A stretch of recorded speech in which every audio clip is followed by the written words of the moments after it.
회계가 어려워진 거죠.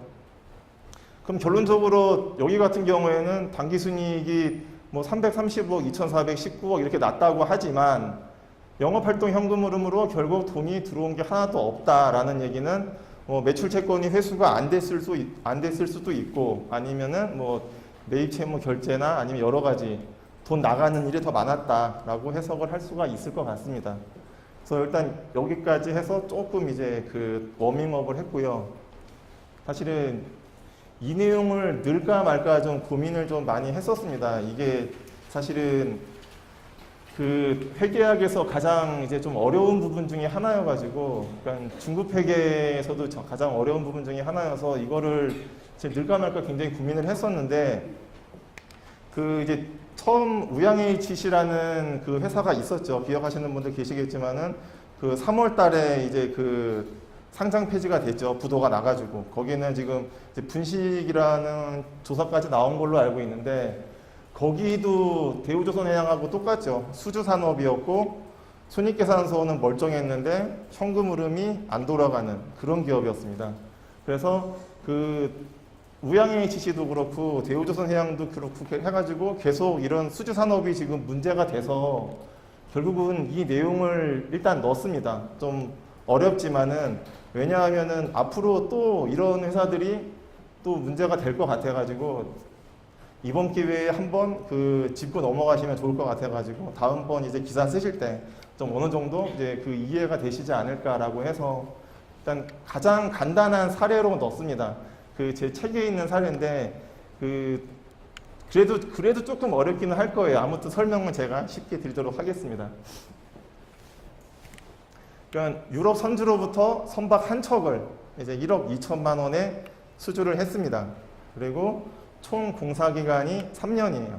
그래서 2014년 1월 1일부터 3년이니까 2016년 말에 이제 완공을 한다. 그리고 회사에서 이 프로젝트 원가를 계산을 해보니까는 한 1억 정도면은 제작이 가능할 거다라고 이렇게 추정을 했습니다. 회사가 당연히 이 유럽 선주한테 그 제안서를 보낼 때 회사에서 그 원가 계산을 다 했겠죠. 원가 계산을 하고 나서 우리가 얼마 정도의 마진을 붙이겠다. 그래서 우리의 입찰 제한액은 1억 2천이다. 이런 식으로 분명히 할 겁니다. 대부분 회사들이 다 그런 식으로 제안을 하죠. 원가 계산 안 해보고서 그냥 턱 1억 2천 우리 쓰겠다라고 하는 회사는 없겠죠. 그래서 1억 원이면 제작이 가능할 거다라고 추정을 해가지고 일단 그렇게 그 1억 2천에 수주를 했습니다. 근데 그 대금 지급 스케줄은 이제 보통 정해지죠. 그 계약서를 쓸 때 선주하고 제작사, 그 조선사하고 이제 그 계약서를 쓸 때 물론 선주가 정하겠죠. 우리 착수금 얼마 언제 주고 중도금 언제 얼마큼 주겠다. 그리고 지금은 헤비테일 방식이니까는 뭐 잔금이 이제 보통 한 그 수주액의 50% 60% 이상 가까이 되겠지만은 이제 좀 사례를 만들기 위해서 금액을 이렇게 쪼갰습니다. 착수금 2천, 중도금 5천, 잔금 5천 이런 식으로 해서 그 착수금은 계약하는 시점 1월 1일 날 주겠다. 청구를 해라 라는 거고, 중도금은 그 2015년 말, 잔금은 2016년 말에 그 조선소에서 청구를 하면은 우리가 그 청구 받은 날로부터 다음 달에 돈을 주겠다라고 이렇게 계약을 했다라고 가정을 해보겠습니다. 그러면은 회사가 이 프로젝트를 진행을 할 때 당연히 이런 표를 만듭니다. 실제로 그 이런 수주산업에 가서 감사를 해보면은 다 원가는 이미 계산이 추정이 다 되어 있어요. 이거 안 되어 있으면 회계감사 못하죠. 그래서 2014년에 원가가 한 2천 정도가 될 거다. 그리고 2015년에는 한 3천 정도가 발생할 거다. 그리고 2016년에 나머지 5천 해가지고 이제 1억 원의 원가가 발생이 돼서 끝날 거다라고 이렇게 스케줄을 짭니다. 그러면 2014년에서 봤을 때 2천만 원이 발생이 되니까 이제 1억에서 앞으로 발생될 게 8천만 원이 더 들 거다. 그래서 완공까지 추가 소요되는 게 8천. 2015년에는 이제 누적으로 봤을 때 2천하고 3천이 발생이 됐으니까 2016년도에 가면은 5천만큼이 발생이 될 거다라고 이렇게 스케줄을 짜겠죠. 나머지 이제 2016년도에 5천 발생되면은 끝나는 스케줄이고, 그러면은 그 한참 많이 나오니까 이제 이거죠. 공사 진행률, 진행 기준 가지고서 수익을 인식을 한다라고 얘기가 많이 나오죠. 이런 그 수주산업 같은 경우에는. 근데 보통 진행률을 따질 때 이제 이런 식으로 계산을 합니다. 실제 발생된 원가를 총 예정 원가 가지고 나누죠. 그래서 우리가 1억 정도의 원가가 발생이 될 건데 그 중에 2014년에 2천만 원이 발생이 됐으니까 2014년에 공사 진행률은 이제 20%가 됐다라고 이렇게 결산을 하죠. 2015년에는 이제 3천만 원이, 그러니까 1억 중에서 3천만 원이 발생이 됐으니까 30%가 발생이 된다, 진행이 된다라고 이렇게 그 결산을 하고요. 나머지 2016년도에 이제 나머지 50% 해가지고 끝난다라고 이렇게 그 진행률을 계산을 합니다. 그러면은 이제 공사 수익을 계산을 할 때 우리가 1억 2천만 원의 수주를 했으니까는 1억 2천만 원의 진행률 20% 곱해가지고 이제 올해의 매출액은 2,400만 원이 된다라고 이렇게 그 모든 수주 산업들은 다 이런 식으로 손익계산서를 만듭니다. 실제로 발생된 원가는 2천만 원이니까 2,400에서 2천만 원 빼면은 이제 공사 이익 400만 원이 이제 그 마진이 생기는 거고 2015년도 이제 같은 방식이죠. 30%가 진행이 됐으니까 1억 2천만 원에 30%에서 3,600만 원의 공사 수익이 발생이 된다라는 거고 그 공사 원가는 역시 여기 나와 있는 대로 3천만 원이 이제 그 발생이 됐죠. 그래서 역시 공사이익 600만 원. 마진율은 똑같죠. 똑같이 나갈 수밖에 없습니다. 왜냐하면은 원가 기준으로 진행률을 계산을 했기 때문에 매년 이렇게 하나의 공사건에 대해서 마진율은 매년 똑같이 발생이 되게 됩니다. 그래서 이렇게 해가지고 그 수익과 비용을 이제 계산을 하는데 이제 문제는 이제 이거죠. 이거랑 그 우리 여기 대금 지급 스케줄하고 안 맞죠. 당연히 안 맞을 수밖에 없습니다. 그 선주 입장에서는 3년 내로만 배를 만들어 오면 되니까는 매년 어느 정도 진행을 하는지에 대해서는 별로 관심이 없죠. 그리고 처음에 계약을 할 때 이거를 딱 확정을 시켜놓고서 스케줄을 확정을 시켜놓고서 진행을 하기 때문에 2014년도에 배를 뭐 반 이상 만들어냈다라고 하더라도 그 선주 입장에서 봤을 때는 우리는 2천만 원만 주면 땡이죠. 그래서 이거랑 점점 이제 그 안 맞아 들어가는 일이 발생이 돼가지고 그 수주 산업 같은 경우에 특히 재무제표를 보는 게 굉장히 어렵다라고 말씀을 드릴 수 있을 것 같아요. 그래서 이제 3년 동안 이제 어떤 일이 벌어졌는지에 대해서 이렇게 간단하게 정리를 했습니다. 2014년에 봤을 때 회사는 매출이 2,400만 원이 발생을 했다라고 이렇게 회계 처리를 했습니다. 근데 선주한테는 대금 청구를 2천만 원밖에 못하죠. 약속이 되어 있으니까.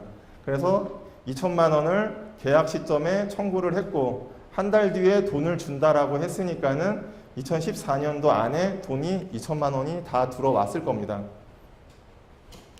근데 우리 그 조선사 입장에서 봤을 때는 우리는 회계 기준에 따라서 매출을 2,400만 원을 인식을 했는데 청구한 거는 2천만 원밖에 없으니까는 우리가 회사에 더 청구할 돈이 400만 원이 남아 있다라고 계산을 하죠.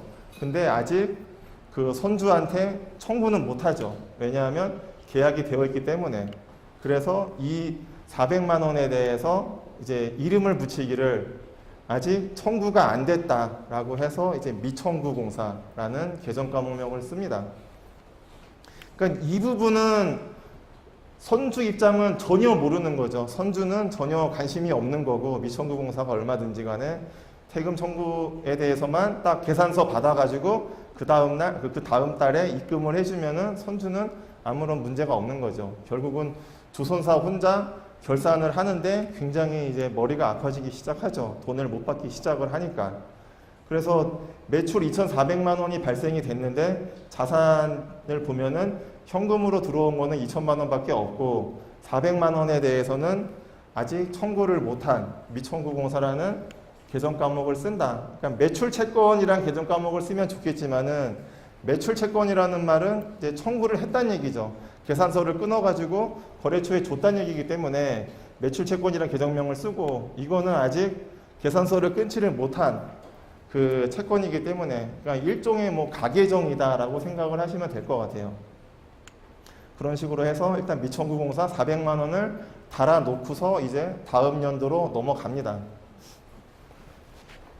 다음 연도 넘어가면은 이제 그 매출이 3,600만 원이 발생이 됐죠.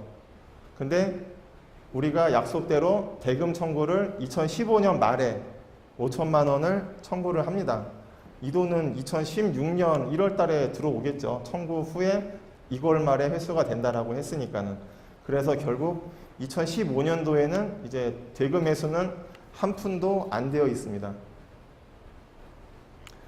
근데 우리가 이걸 또 가만히 놓고 보면은 3,600만 원치 일을 했는데 계산서를 5천만 원치를 끊었어요.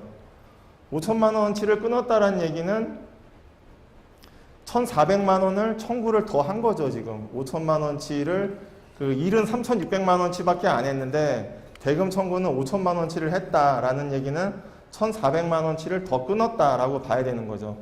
근데 그 1,400만 원 중에서 이 400만 원에 대해서는 작년도에 청구 못한 게 있었죠. 그래서 이 부분은 이제 자연스럽게 매출 채권으로 이제 바뀌는 거죠, 신분이. 신분이 이제 그 청구를 못한 채권이었다가 이제 청구가 된 매출 채권으로 신분이 바뀌었습니다. 그리고 나머지 5천만 원에서 이제 3,600만 원 그리고 400만 원을 제외한 1,000만 원은 뭐냐라고 할 때 이제 그 이름을 붙이기를 초과 청구공사라고 이렇게 이름을 붙입니다. 우리가 우리 일한 거에 비해서 청구를 더했다라는 거죠. 그래서 초과 청구 공사라고 해서 그 부채가 됩니다. 우리가 앞으로 이 회사한테 1,000만 원치 일을 더 해줘야 될 의무가 있는 거죠. 그래서 초과 청구 공사라는 부채가 이렇게 딱 생기게 됩니다. 그 누적 기준으로 봤을 때 우리가 2014년하고 2015년을 더해보면은 결국은 매출은 2,400, 3,600 해서 6천만 원치가 이제 발생이 된 거고, 그 다음에 대금 청구는 총 7천만 원이 된 거죠. 그래서 6천만 원하고 7천만 원 차이, 1,000만 원치를 결국은 청구를 더 먼저 했다라고 해서 초과 청구 공사 1,000만 원이 이렇게 딱 생겼습니다. 이제 2016년도에 넘어가면은 예정대로 이제 그 나머지 50%에 대한 공사가 끝나가지고 매출 6천만 원이 발생이 됐죠. 그래서 이 6천만 원에 대해서는 그 매출 6천만 원 회계 처리 그대로 했고요. 수익을 잡았고, 그 다음에 그 또 역시 대금 회수 작년 말에 2015년 말에 청구했던 5천만 원에 대해서 이제 회수가 이루어졌겠죠. 그리고 또 2016년 말 시점이 되면은 또 그 계약 조건에 따라서 잔금 5천만 원을 청구를 합니다.